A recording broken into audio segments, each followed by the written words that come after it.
Cyberpunk 2077 was first announced way back in May of 2012 and then released 8 years later in December of 2020.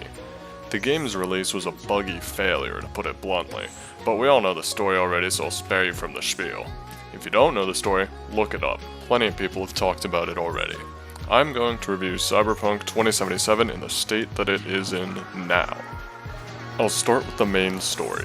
You play as V, a character that gets caught up in all sorts of problems in Night City, including your main issue, finding a way to get the engram of rocker boy Johnny Silverhand out of your head before it kills you.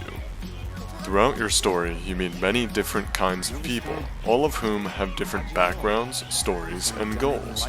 You can choose who to help and how, and the choices you make can and will impact their relationships with you and even the story as a whole, leading up to one of 7 possible endings for the game, including DLC endings.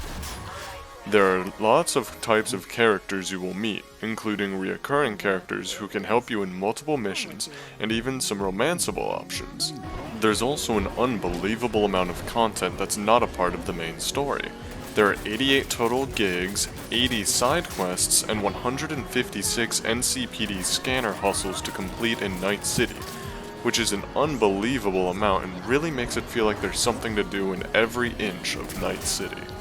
You can explore Night City in style as there are so many vehicles to choose from, things ranging from sports cars to motorcycles to even weaponized vehicles like tanks. And while cruising through Night City, I love to listen to the radio. I mainly alternate between 3 stations: Body Heat Radio, because it has a lot of my favorite songs from the Cyberpunk anime,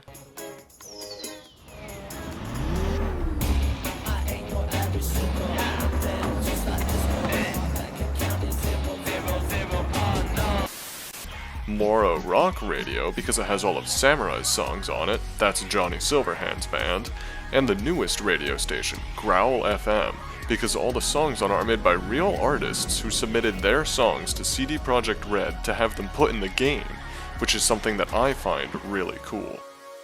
Cyberpunk is a game I really enjoy, and that enjoyment can last forever because of the amount of things that add to the replayability of the game.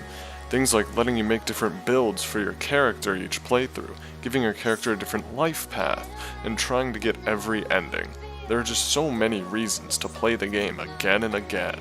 I would rate Cyberpunk 2077 a 100 out of 100, and it would not be an understatement to say that this game has genuinely impacted my life and changed it for the better.